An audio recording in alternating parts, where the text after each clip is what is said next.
All right, hey everybody, in my 22-24 gas metal arc welding MIG class at Kankakee Community College, we're going to do our best to give you a gas metal arc welding aluminum MIG demo. Okay, so I'm just going to start with the cylinder real quick. I haven't set the parameters on the machine. I wanted you to be able to just see that. All right, so I've got a regulator flow meter. I've got my cylinder here. It's a T-size cylinder, 336 cubic feet of 100% compressed argon. Okay, no 75-25, no special mix, anything like that. When we do our stainless steel welding video, then we'll have a gas called triple. It's like a generic term for a trimix. All right, so here we go. I'm going to go ahead. I've got my little valve closed here. I'm going to try to be out of the way, and we're going to go ahead and open that all the way. It was 90% open there. What have I got to do here in order to check my flow? It stands to reason. The machine's on. I'm going to pull this whole setup here is actually called a little spool gun. It's got drive roll motors in here, and it's actually pulling 3/64, so that's a fractional dimension. It comes out to about 47 thousandths versus 45 thousandths, the wire that you're probably used to. I haven't got a cup on here because I wanted you to see the contact tip. A real aluminum contact tip will actually have a little notch out of it, and it be actually bent over a little bit, and it'll scuff off that tenacious oxide layer we hear so much about. Okay, so I'm going to pull it. You can see it advanced the wire, moved a little bit of wire out. I'm going to go ahead and squeeze this, get my flow set to probably like a strong 25 or so. I don't have my glasses on, so I'm going to say that that's it. 25? Keep me honest. Okay. Clip that wire. This is what we're using here. It looks like 4043, 3/64, 1 pound spool. Real expensive when you go to buy it. You can buy bigger spools on like a Cobra-matic, for instance, a Prince gun, something like that. It's actually almost like a cabinet size setup, and it's got a slave motor.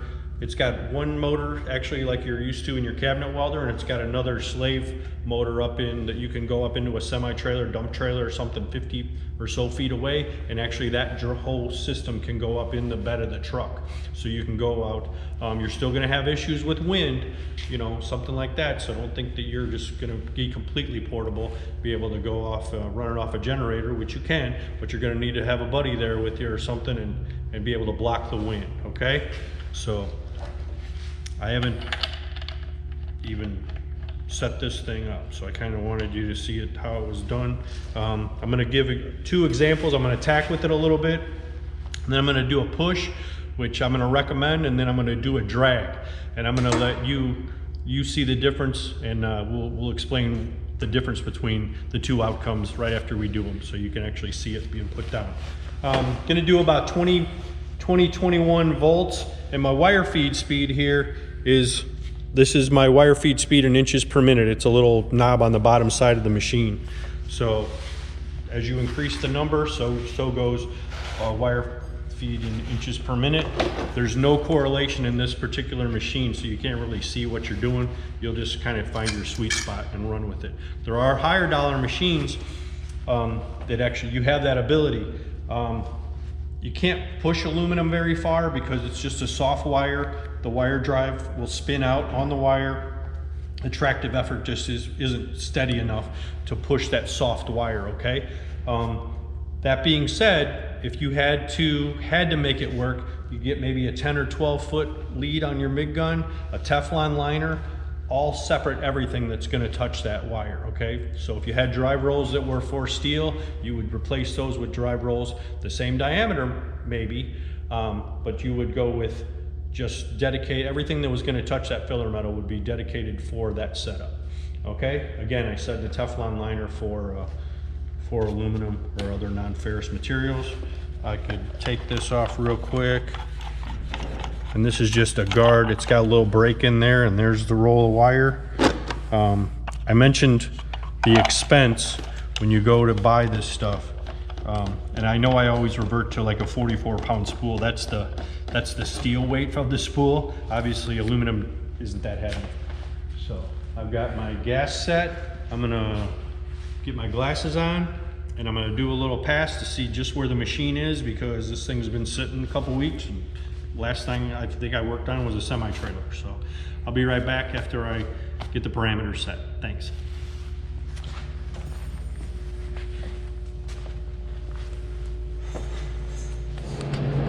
All right, so I set my parameters, gonna tack up the part and everything, but being the great instructor that I am, I remembered that I hadn't said anything about the machine itself. So it's a constant voltage power source machine. We are using DC electrode positive, and those of you that had our TIG class know about when we were doing aluminum welding, you had your choice of how much you could balance the AC current, okay? The AC polarity. We could have more DC electrode positive, would give us more cleaning action, but that would degrade our tungsten a little bit quicker, quite a bit quicker, depending on how far you wanted to go, past 50%. And DC electrode negative would give us more penetration, not as much cleaning action. So if you had clean material, you know, you can get away with a little bit more penetration versus trying to do it through joint geometry. But before I wanted to tack these together, I wanted TJ to take a look at the bottom side of this piece. A little bit of checking and nasty parts and everything on the part itself. If this were a high dollar customer part and you handed it back to him when it had a bunch of arc marks on the bottom, he wouldn't be very happy with you. So fortunately, I just saw this and wanted to mention it to save you a little bit of heartache down the line. I'm gonna clean it a little bit.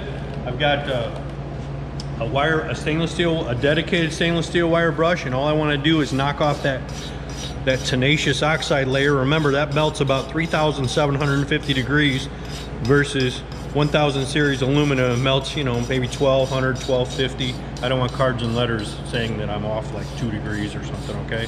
So this is 6061. This is something you're going to be able to find at the local store. I'm trying to clean it in the same direction. I'm not gonna, I don't know if you can see it, but I'm knocking a little bit of powder off that. It is coming off. This isn't too bad. In the repair shop, we're used to welding on stuff that's coated or has been coated with diesel fuel or hydraulic oil or nasty just garbage crap sometimes, and you just do your best to clean it up. So I've done that. I'm gonna make a little T-joint. One side I'm gonna push the puddle, on the other side I'm gonna drag it. And I'm just, I'll let that be a real scientific experiment and let you guys decide what variable is different. And keep in mind, we're only going to change one thing that way. So about 21.2 volts, and don't even want to guess. I could squeeze the trigger for 15 seconds and multiply times 4 and measure that length, and that would give me my inches per minute of wire, but I don't want to waste wire, so I got a pretty good idea where we might be. There is a chart that corresponds with just about any gun that Lincoln makes inside the cabinet. This is kind of an old setup, but it's still as good as the day that I got it. I'm really happy with it. I'm going to pitch it back a little bit because when the puddle solidifies, it's going to pull the part plumb.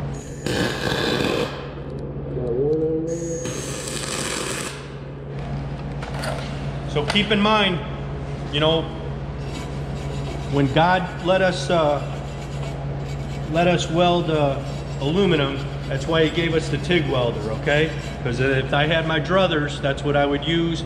You just feel better about yourself. The word in salesmanship school was operator appeal. So I guess that just makes you feel better about yourself because your work looks a whole lot better when you're TIG welding.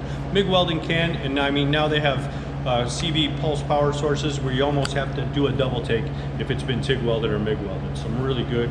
The machines are a little bit more expensive, but you know what? If this is what you do day in, day out, it's money well spent. All right, I'm gonna do my forehand pass here. Probably you shoot for like a 3/16 or 1/4 inch filler weld.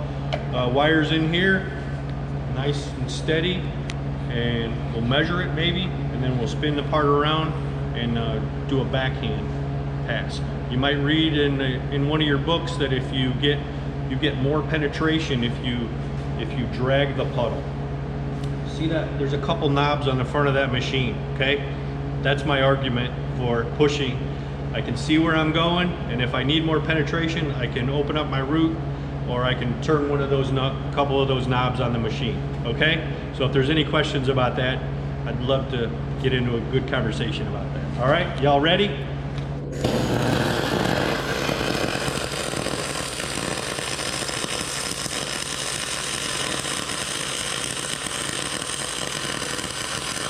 probably go, I don't know if you can see my stick out.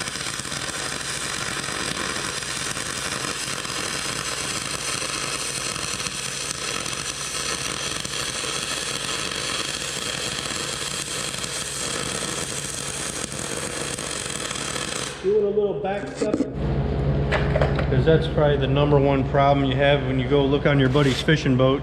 If you guys didn't hear that, he said he did a little back step and filled in his crater. Yeah, a little bit there, yeah. So before I brush it and make it look a little bit better, I did went a little far there, and we'd take a little grinder and a little flap wheel, a zirconium flap wheel, and make that look a little prettier. Okay, I did clean the smoke, the soot off there. You see a little bit of that, but I'm just gonna hit it with my wire brush real quick. So a little bit, that was the tack, and I made sure that I started out. When you do tests, you can, depending on the inspector, you can let you do a run-on tab, run-off tab, okay? So we're gonna take this out now real quick. One thing about aluminum, stainless a little bit talks to you. And when I say talks to you, it has a little color change in carbon steel. We've been welding that for a while now. You can kind of see, you know, it gives you a heads up that it's hot. But if you're around at a fab shop long enough, you know, you might just pet or tap the steel before you go taking a big handful of it, you know, and everybody's got to learn on their own way on that little lesson. So I'm gonna clean this side up a little bit. I'm gonna leave my machine alone because I said this was gonna be a scientific test. Not a lot of spatter in there. I'm gonna take your word for it. Nope. Okay, here we go.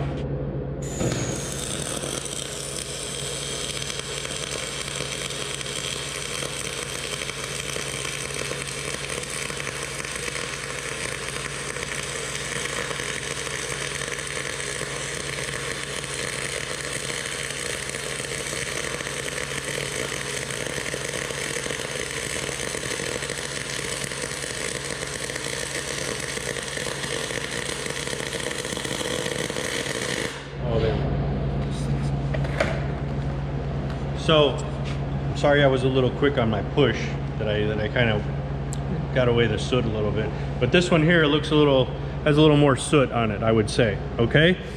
And the reason that happened, while I was pushing, I had a blanket of argon displacing my atmosphere. Not a lot of gun angle here.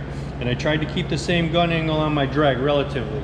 But what's happening is the gas that's coming out of there is creating a little eddy right at the bottom, where the gas hits the part and actually is swirling a little bit, okay? We don't have gas lenses with MIG the way we do in our TIG class. So that gas, the speed of that's kind of going a little quicker, and you get caught up in the story, even either a meteorologist or why airplanes fly, as to this low pressure little eddy here, okay? And what that little eddy's doing is it pulling in our atmosphere, okay? So the stuff we call air that's so good for us is not so great for this process and this weld. So what it's done is, in addition to actually creating, you're burning up our atmosphere, just the fact that you're welding. So you do get a little ozone gas, okay? So there might be, if you walk into a shop and you're not used to being around a place that welds a lot of aluminum, you almost, you know, have almost a funny feeling in your stomach. It would kind of make some people sick if they're not used to being around it. And it's literally the ozone gas, I'm told. Again, I don't want cards and letters about this. So the weld didn't turn out too bad, but just the fact that there's that secondary operation of cleaning it up, and depending on what part of the country or the world you live in, cleaning this off is a big deal, okay? You might have to send it through a acid bath, or, you know, a secondary operation with just another person or a few people cleaning your parts up. That doesn't necessarily need to be done. So just something to think about. So I did say about the power source, DC electrode positive. That's where we got a lot of our cleaning action, and I hope this helps. Thanks.